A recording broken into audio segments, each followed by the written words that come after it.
तो hey guys, welcome to Sun Fashion से। मैं हूं अंकित और स्वागत करता हूं अपने नए वीडियो में। तो वेलकम टू डे 76 ऑफ मानसिक development course and day 14 of react development course. तो अभी हम क्या करने वाले हैं, अभी हम देखने वाले हैं यूज मेमो स्टेट के बारे में, हुक के बारे में, यूज मेमो हुक के बारे में।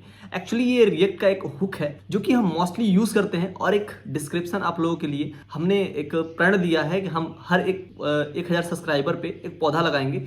तो आप लोग ज़्यादा से ज़्यादा हमारे चैनल को प्रमोट करिए और सब्सक्राइबर्स बढ़वाइए कि हम ज़्यादा से ज़्यादा पौधे को लगा सकें, क्योंकि इन्वायरमेंट का हाल आप देख ही सकते हैं कितना ज़्यादा ग्लोबल वार्मिंग हो रहा है। ग्लोबल वार्मिंग को रोकने का बस एक ही तरीका है, पौधा लगा के। आप लोग से भी आग्रह है कि आप लोग भी ज़्यादा से ज़्यादा पेड़ पौधा लगाएं और हमारे इन्वायरमेंट को सेव करें, नहीं तो आने वाले टाइम में बहुत ज़्यादा सफ़र करने वाले हैं। जैसे कि आप अभी बेंगलोर में देख सकते हैं कि बिल्कुल ही पानी नहीं है, पानी दूसरे जगह से लाना पड़ रहा है। ग्राउंड वाटर लेवल काफ़ी नीचे चला जा चुका है। तो इसीलिए आप लोगों से आग्रह है कि आप लोग भी पौधा लगाइए और हमें भी मोटिवेट करिए कि हम ज़्यादा से ज़्यादा पौधा लगाएं। और वीडियो अगर आपको थोड़ा भी एक भी चीज़ अगर सीखे हो तो वीडियो को लाइक ज़रूर करिएगा। आपके एक लाइक से मुझे काफ़ी मोटिवेशन मिलती है।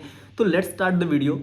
तो हम देखने वाले हैं यूज मेमो हुक के बारे में, ठीक है। तो हम पेज को रिफ्रेश कर लेते हैं और आते हैं अपने वेब डेव वाले फोल्डर में, और यहाँ पे हमने डे 75 तक गए थे। आज हमारा है डे 76, और यहाँ पे हम राइट क्लिक करके ओपन विथ कोड कर लेते हैं। ओपन विथ कोड करेंगे तो क्या होगा, सीधे VS कोड में ओपन हो जाएगा। इसको हम कट कर देते हैं, यूज इफेक्ट क्लीन अप, इसको हटा दिया, ठीक है। हमें क्या करना है, अब इसमें कुछ छेड़छाड़ नहीं करना है। अब हम यहाँ लिखते हैं CD, फिर लिखते हैं CD डे 76। मान लो कि ये जो है यहाँ पे हाइफन दिया हुआ है, तो इससे क्या हो रहा है कि ये एक वर्ड हो जा रहा है। अगर यहाँ पे एक वर्ड ना हो, तो जैसे कि यहाँ पे अगर ऐसा हो 76, तो यहाँ पे जैसे ही आप दोगे तो यहाँ पे आपको दे देगा एरर। क्यों एरर देगा? क्योंकि ये इसको लग रहा है कि आपने कुछ उल्टा पुल्टा लिख दिया है, कुछ अलग पैरामीटर पास कर दिया है। तो इसके लिए हमें क्या करना होता है, यहाँ पे देना होता है बैकटिक्स। अगर आप ऐसे दोगे तो ये काम करेगा, लेकिन अभी तो हमारा इस नाम से कुछ है ही नहीं, तो इसीलिए हम क्या करेंगे, बीच में हम देंगे हाइफन को। तो ये बेसिक चीजें आप ध्यान रखो, क्योंकि बहुत लोग इससे एरर फेस कर रहे थे। तो कुछ भाई ने मुझे कमेंट भी किया था, इसलिए मैं इस चीज को बता रहा हूँ। नहीं तो बोलोगे कि ये तो बेसिक चीज हमें आता है। भैया आपको आता है, बाकी सबको थोड़ी आता है। आप तेज हो, अच्छी बात है। इसी वीडियो को लाइक कर दो। हम एंटर करते हैं आ चुके अपने डे 76 वाले फोल्डर में। यहाँ लिखते हैं हम, सिंपल था अपना as usual, npm create white @latest। Okay, अब यहाँ बस देखो एरर आएगा। क्यों एरर आया? क्योंकि हमने वहां पे गलत लिख दिया था, लेटेस्ट का स्पेलिंग गलत हो गया, ठीक है। अब देखो, अब यहाँ पे जो भी चीजें हैं वो आसानी से चलेंगी। तो हमें क्या करना है, मेमो पढ़ना है, तो हम लिखेंगे memo effect, okay, and enter. तो यहाँ पे हम सेलेक्ट कर लिए रिएक्ट को, फिर यहाँ सेलेक्ट किए जावास्क्रिप्ट को। अब हमें बोल रहा है कि आप CD मेमो इफेक्ट लिखिए, तो हम तो लिखेंगे नहीं क्योंकि हम तो बहुत तेज हैं। हम यहाँ से कॉपी और पेस्ट कर लेंगे और एंटर कर देंगे, ठीक है। एंटर हो गया, बात खत्म। अब हम क्या करना है, npm i करना है, npm i। इससे क्या होगा कि जो हमारी नोड मॉड्यूल की डिपेंडेंसीज हैं वो सारी चीजें यहाँ पे इंस्टॉल हो रही होंगी। तो हम फटाफट से सारी चीजों को इंस्टॉल करते हैं, उसके बाद चीजों को प्रोसीड करते हैं। तब तक हम क्या कर लेते हैं कि जो हमारा पहले का जो कमिट नहीं हुआ है उसको हम कमिट कर लेते हैं। तो हमारा जो VS कोड है वो हमारे पास बहुत बढ़िया चीज दे देता है। यहाँ पे हम आते हैं, अगर आप कुछ भी अपने कोड में चेंजेस करते हो और वो गिटहब से क्लोन किए हो या गिटहब से लिंक है, तो रिसोर्स कंट्रोल में आने के बाद बस आपसे पूछेगा, आप कुछ मैसेज दे दो। जो कमिट मैसेज हम दे देते, कमिट मैसेज देते हैं और यहाँ पे सीधे कमिट करते हैं। फिर यहाँ पे डाउन करके सनाइज का खुद ऑप्शन आ जाता है, सनाइज कर देते हैं, तो क्या होता है वो पुश भी हो जाता है, ठीक है। तो ये सोर्स कंट्रोल हमारा बहुत अच्छा चीज है। इससे क्या होता है कि आप कोड में कुछ भी चेंज किए हो, यहाँ पे वो चीजें शो हो जाती हैं और हम चीजों को कर पाते हैं अच्छे से। तो जो हमारा npm का जो नोड मॉड्यूल है वो यहाँ पे इंस्टॉल हो रहा है। अगर हम डे 76 में चल के देखें तो यहाँ पे जो नोड मॉड्यूल्स है वो यहाँ पे इंस्टॉल हो रही है, ठीक है। तो देखो सारी चीजें जो है वो इंस्टॉल हो चुकी हैं, और हम यहाँ क्या करना हो, npm run dev as usual. यहाँ पे कॉपी एंड पेस्ट हमने कर दिया, क्योंकि हम तो बहुत तेज है भैया। अपना टेस्टिंग वाला ब्राउजर खोल लेते हैं, इसको यहाँ पे ओपन कर लेते हैं। अब थोड़ा इसको साइड बाय साइड कर लेते हैं, चीजें जो है हमारा थोड़ा परफेक्ट दिखे। और हमें क्या है कि हमें इन सारी चीजों को चाहिए नहीं, ये सारी चीजें। तो हम आएंगे अपने src के अंदर, app.jsx के अंदर, यहाँ से करेंगे कंट्रोल। लो भैया, आज बनेगा तहल का ऑमलेट। आज मैं ऑमलेट नहीं बनाऊंगा, आज बनाऊंगा तहल का ऑमलेट। मैं यहाँ लिख देता हूँ RAFC और यहाँ एंटर करता हूँ, तो जो भी हमारी कोड थी वो आ चुकी है। यहाँ बन चुका है तहल का ऑमलेट, ठीक है। अगर इसको सेव करते हैं तो देखो हमारा पेज गायब हो चुका है, सारी चीजें। अब बात आती है कि यूज मेमो इफेक्ट होता क्या है। अगर मैं लिखता हूँ फंक्शन ऐप, इसमें मैं उसके बाद यहाँ पे रिटर्न करता हूँ मैं रिटर्न A+B, ठीक है। यहाँ पे ब्रेक हो गया B का, बहुत तेज हो रहा है ये VS कोड। इसको हम कहते हैं नहीं तुम मत हो, कहते हैं नहीं हम होंगे। और हम यहाँ पे एक पैरामीटर पास कर रहे हैं, ऐड 3, डॉट दिया गया, बताओ 9, ठीक है। आप इससे क्या समझ रहे हो, जो कि बेसिक जावास्क्रिप्ट का कोड है कि हमारे पास एक फंक्शन दिया हुआ है जो रिटर्न कर रहा है a प्लस बी को, और उसमें हमने पैरामीटर को पास किया है जो है 3 और 9। ठीक है, ये हमारा बेसिक चीज है। लेकिन जब हम फर्स्ट टाइम कैलकुलेट कर रहे होंगे इस चीज को, तो क्या होगा, पहले ये लाइन चलेगा फंक्शन ऐप, एक फंक्शन है जो कि ऐप है, फिर ये रिटर्न वाला चलेगा, फिर ये पैरामीटर्स को शो करेगा। ठीक है, तो ये तो हो गया भैया। लेकिन सेकेंड टाइम क्या हो कि फिर हम एक चीज बना ले, यहाँ पे हम लिखे ऐड 3,9। अब आप बोलोगे कि ये कैसा बेवकूफी वाला चीज है, इसी को हम दोबारा नहीं यूज कर लेंगे। लेकिन एक्चुअली में मान लो एक सिनेरियो दे रहा हूं मैं कि ऐसा कुछ आ गया, बोलोगे कि मैं क्या करूंगा, इसको एक वेरिएबल में डिक्लेयर कर लूंगा, फिर यहाँ पे चीजों को कर लूंगा जैसे आप कह रहे हो अकॉर्डिंग टू योर स्टेटमेंट। ठीक है, अब बात आती है कि चलो अगर हम दोबारा यूज कर लिए तो क्या होगा, कहोगे कुछ नहीं होगा, दोबारा से चीजें चल जाएंगी। अगर मैं क्या करूं, इसको रन कराता हूं, function.js का नाम से इसको हमने सेव कर लिया। मान लो हम इसको रन कराते हैं तो यहाँ पे देखो एरर दे रहा है, क्योंकि यहाँ पे थोड़े सेटिंग्स करने होंगे, क्योंकि हमने इसको टर्मिनल में ऑन नहीं किया है। तो उसके लिए हम आते हैं सेटिंग में आएंगे, फिर यहाँ लिखेंगे कोड रनर, और कोड रनर वाले में यहाँ आके हमें क्या करना होगा कि यहाँ पे एक रन एंड टर्मिनल का ऑप्शन है, सेव फाइल बिफोर रन, ये सारी चीज़ें टिक कर देंगे, कट कर देंगे। अब हम यहाँ पे रन कराते हैं। जैसे देखो हमको क्या करना है, जब इसको रन कराना हो तो बहुत सारा कोड लिखना पड़ता है। जैसे फंक्शन में ऐड दिया, फिर यहाँ पे पैरामीटर्स को पास किया, फिर यहाँ पे क्या किया, एक रिटर्न दिया, फिर सम किया, ये किया, उसके बाद हम कंसोल कराते हैं तो हमारा जो आउटपुट है वो हमें मिल आ रहा है 12। यानी कि हमारा कोड तो सही है, लेकिन क्या हो, इसको हम बार बार यूज करें। फिलहाल इसको हम हटाते हैं, इसको भी हटाते हैं, और यहाँ पे और बनाते हैं ऐड 3,9। तो जब ये हो तो क्या होगा, सेम चीज हो तो ये होगा कि हमारा कोड का जो रिपीटेशन है वो बढ़ जाएगा। ठीक है, तो हम चलते हैं उसको अब देखते हैं बढ़िया से। आइडियली इस केस में क्या होगा कि जो हमारा ये ऐड फंक्शन है, ये ऐड फंक्शन एक बार चलेगा, पूरा इस कोड को चलाएगा एक बार, फिर उसके बाद फिर क्या होगा, ये ऐड फंक्शन आएगा, फिर इस कोड को चलाएगा। लेकिन मेमो फंक्शन क्या करता है, मेमो हुक्स क्या करता है, मेमो क्या कर देता है कि जो आपको डाटा आया ये क्या करेगा, लोकल स्टोरेज में कैच के फॉर्म में रख लेगा। लेकिन जब आप फिर दोबारा से अगर इसी चीज को कॉल करोगे तो इस कोड को नहीं चलाएगा, कहेगा अरे इसका तो वैल्यू मेरे पास है, तो उठा के दे देगा। ठीक है, अब मान लो कि जैसे कि आप बहुत तेज हो, छोटे क्लासेस में पढ़ते हो, सर क्या करते हैं कि अलग अलग चीज को, एक ही क्वेश्चन को अलग अलग पलट के दे देते हैं बार बार। मतलब कि जैसे मल्टीप्लिकेशन आपको दिए कि कुछ एक XYZ नंबर का एक बार दिए, फिर एक दिन छोड़ के फिर अगले दिन वही दे दिए। अगर आप तेज हो गए, अरे ये तो देखा क्वेश्चन लग रहा है, फटाक से पन्ना पलटोगे, छाप लोगे। ठीक है, तो वही काम यहाँ भी करता है मेमो। जैसे कि मान लो कि अगर मैं रियल लाइफ एग्जांपल में दूं तो क्या होता है कि यहाँ पे कोई, जैसे ये फंक्शन है तो यहाँ पे ये काम हुआ है। मान लो कि एक टाइप का केक है, ठीक है, आपको केक बनाना है, तो केक बनाए आप एक थोड़ा सा उसका पार्ट बना लिए। ठीक है, जो बेसिक पार्ट है उसका, मान लो कि बेसिक पार्ट जो है वो आप बना लिए, और दूसरा बार क्या हुआ कि फिर आपको क्या करना है कि केक थोड़ा बनाना है, थोड़ा उससे बढ़िया बनाना है। तो आपको बेसिक जो पार्ट है, जैसे कि ब्रेड लगाना, उस पर क्रीम लगाना, वो आप एक फंक्शन बना लिए हो कि इतना काम हमें होके मिल जाएगा। तो क्या करोगे फिर कि आप जब केक बनाने जाओगे फिर दोबारा से ब्रेड लगाओगे, फिर क्रीम लगाओगे, नहीं ना।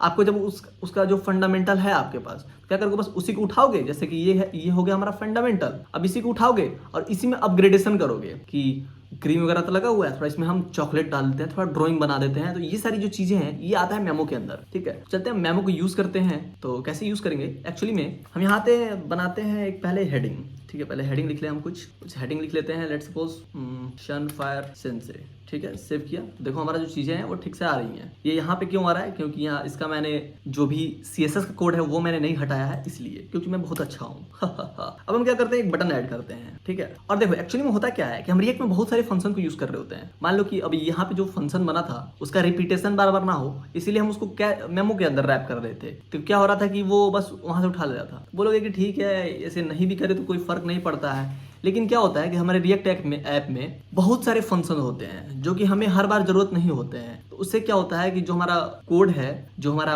एप्लीकेशन है, वो स्लो हो जाता है। इसीलिए तो हम रिएक्ट को फास्ट कहते हैं कि इसमें ये सारे हुक्स दिए हुए हैं। ठीक है, तो यहाँ पे मैं क्या करता हूँ, एक प्लस बनाता हूँ और एक ऐसे ही एक और बटन बनाता हूँ जिसमें बनाता हूँ माइनस। यानी कि एक बटन को ऐड करूँ, क्लिक करूँ तो वो प्लस हो, एक बटन पे क्लिक करूँ तो वो माइनस हो। ठीक है, और इसमें हम क्या करते हैं, थोड़ा स्पैन टैग भी यूज कर लेते हैं, जिसमें कि जिससे क्या हो कि हम उसमें जो वैल्यूज पास करें वो शो भी हो। ठीक है, इसको यहाँ कर देते हैं, इसको यहाँ कर देते हैं, Alt Shift F, फॉर्मेट हो गया। चलो भैया, अब देखो, अब हम क्या करते हैं, यहाँ पे आते हैं, यहाँ पे कि थोड़ा यूज स्टेट को यूज कर लेते हैं कि मान लो कि वैल्यू को अपग्रेड करना, फिर डाउन करना। तो हम यहाँ लिखते हैं कॉन्स्ट सम कॉमा सेट सम, उसके बाद फिर निकल के यूज करते हैं यूज स्टेट को, यूज स्टेट कि भैया यूज स्टेट हो जाओ।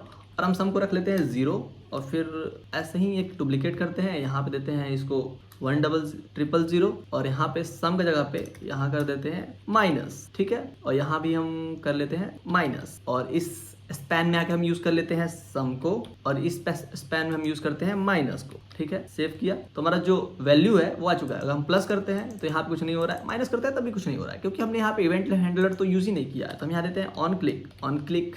तो ऑन क्लिक पे तुम क्या करो, यहाँ पे हम क्या करेंगे, एक फंक्शन बना लेंगे इसके अंदर एरो फंक्शन को, और उसमें हम क्या करेंगे कि जो हमारा सेट सम है उसमें तुम क्या कर दो, सम प्लस 1 कर लो, ठीक है। और इसी चीज को तो हमें दोबारा भी करना होगा। तो हम यहाँ पे सिंपल सा तो हम आते हैं बटन वाले इस वाले बटन में और यहाँ पे सेम चीज को यहाँ पे कॉपी पेस्ट कर देते हैं। कॉपी किया, लाए, पेस्ट कर दिया। अब देखो यहाँ एरर दे रहा है क्योंकि कर्ली ब्रेसेस छूट गया और यहाँ में हम क्या करना है, माइनस करना है। सेव कर लेते हैं थोड़ा, आई होप आपको क्लियर तो दिख ही रहा होगा। अब देखो अभी हम यहाँ प्लस करते हैं तो ये बढ़ रहा है, जैसे आप देखो यहाँ पे प्लस कर रहा हूँ बढ़ रहा है, इसमें माइनस पे क्लिक कर रहा हूँ तो ये घट रहा है। क्यों? क्योंकि यही घट रहा है, क्योंकि यहाँ पे हमें यूज करना था माइनस को, तो हम यहाँ लिखते हैं माइनस। अब देखो अब इसको रिफ्रेश करता हूँ, यहाँ प्लस कर रहा हूँ, ये बढ़ रहा है और यहाँ भी मैंने सेट सम लिख रखा है, तो यहाँ मैं लिख रहा हूँ सेट माइनस। देखो ये बढ़ रहा है, ये हमारा कोड चल रहा है अच्छे से। तो अब देखो अभी तक हमें कोई दिक्कत नहीं है, लेकिन अब हम दिक्कत बनाएंगे क्योंकि हमें तो ऑमलेट नहीं खाना है, तहल का ऑमलेट खाना है। वैसे तो मैं खैर वेजिटेरियन हूँ, लेकिन हटाइए इन सारी बातों को। अगर हम क्या करें कि इसको मैं साइड करता हूँ, हम यहाँ पे एक फंक्शन बना लेते हैं। लिखते हैं क्या,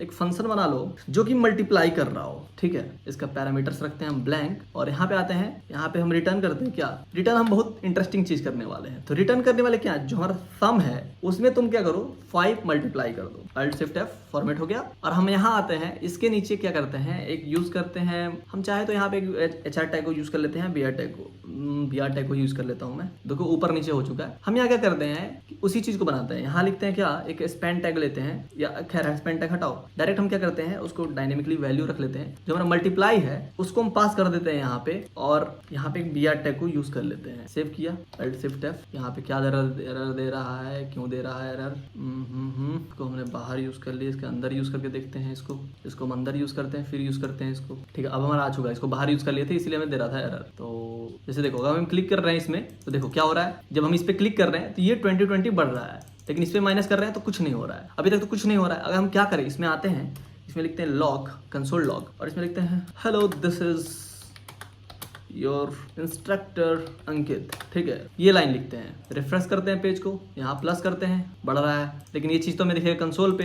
फिर हम रिफ्रेश करते हैं, यहाँ पे इंस्ट्रक्टर लिख सकते हैं, सेंसे लिख सकते हैं, सेंसे नहीं होता है इंस्ट्रक्टर ही, ठीक है, जो मेरे सेंसे है। Hello this is your sensei Ankit, ठीक है। पेज को रिफ्रेश किया, हम थोड़ा पेज को बड़ा कर लेते हैं। अब यहाँ पे हम क्या करते हैं, इंस्पेक्ट, और क्या करते हैं, इसको थोड़ा हम साइड में रख लेते हैं भैया, साइड में कर लिया। अब आते हैं कंसोल पे। अब मैं क्या करता हूँ, इस पेज को करता हूँ रिफ्रेश। देखो अगर मैं यहाँ पे क्लिक करता हूँ, ये गलत बात है, वहाँ से ये डायरेक्ट रिटर्न कर दे रहा है। मुझे क्या चाहिए कि इसको तो मैं ऊपर कर देता हूँ, ठीक है। सेव करता हूँ। अब मैं आता हूँ इस पेज पे, अब मैं पेज को रिफ्रेश करता हूँ। पहला बार तो जो बाय डिफॉल्ट होता है वो आता ही है, पहला बार जो रन करता है, लेकिन जब मैं इस पे क्लिक कर रहा हूँ तो ये रन हो रहा है, ठीक है। लेकिन हम तो जानते हैं कि जो इस पे ही क्लिक करेंगे तो ये फंक्शन चलेगा, लेकिन हम इस पे भी क्लिक कर रहे हैं तो ये फंक्शन चल रहा है। तो ये हमारे लिए तो बहुत बड़ा गलत चीज है कि मान लो कि हमारे पास बहुत सारे बटन है और बहुत सारे फंक्शन है, हम किसी बटन पे क्लिक करें या सारे फंक्शन चलेंगे तो हमारा तो जो पेज है वो तो स्लो हो जाएगा, जो कि हमें चाहिए नहीं। ये तो बहुत गलत बात है। तो हमें क्या चाहिए कि बस हम इस पे क्लिक करें तो ये फंक्शन चलना चाहिए, फिर इस पे क्लिक करें तो ये फंक्शन नहीं चले। कहें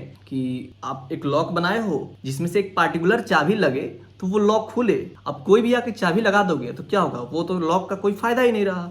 बस आपको कोई भी चाबी चाहिए, आप आके लगा के खोल लोगे। तो हमें चाहिए कि बस हम ये लॉक पे क्लिक, ये की से अगर एक्सेस करें तो ये चले, ये की से एक्सेस करे तो ये नहीं चले। लेकिन यहाँ पे हो क्या रहा है, यहाँ पे हो रहा है कि ये भी चल रहा है। जैसे देखो हम लेट सपोज ये कोई चाबी है, आए हम क्लिक किए चलने लगा, फिर क्लिक किए चलने लगा, यानी कि कोई एक ऐसा ताला बन चुका है जो कि हम किसी भी चाबी से खोलते रहे। तो ये तो गलत बात है, ऐसा तो चाबी नहीं होना चाहिए, ठीक है। उसी के लिए हम यूज करते हैं यूज मेमो को। अब कैसे यूज करते हैं आते हैं देखते हैं। तो ये जो हमारा मल्टीप्लाई फंक्शन है इसको हम क्या करते हैं, मेमो के अंदर रैप कर देते हैं, ठीक है। तो यहाँ पे हम यूज करते हैं कॉन्स्ट मल्टी, मतलब मल्टीप्लाई को मैं मल्टी लिख रहा हूँ, ठीक है। और इसके अंदर हम यूज करते हैं यूज मेमो को, यूज मेमो, और यूज मेमो को यूज करके यहाँ पे देंगे हम ब्रैकेट, और इसके अंदर जो भी चीजें थी यहाँ से यहाँ तक इसको हम कट करेंगे और ला के इसके अंदर पेस्ट कर देंगे। ठीक है, Alt Shift F कर लिया, डॉक्यूमेंट जो है फॉर्मेट हो गया। इसके अंदर हम पूरा फंक्शन को ही उठा के डाल देते हैं। इस फंक्शन को पूरा यहाँ से यहाँ तक उठाते हैं, कट, इसके अंदर लाया, पेस्ट कर दिया। ठीक है, Alt Shift F करते हैं, जो डॉक्यूमेंट है हमारा फॉर्मेट हो चुका है। अब हमें क्या चाहिए,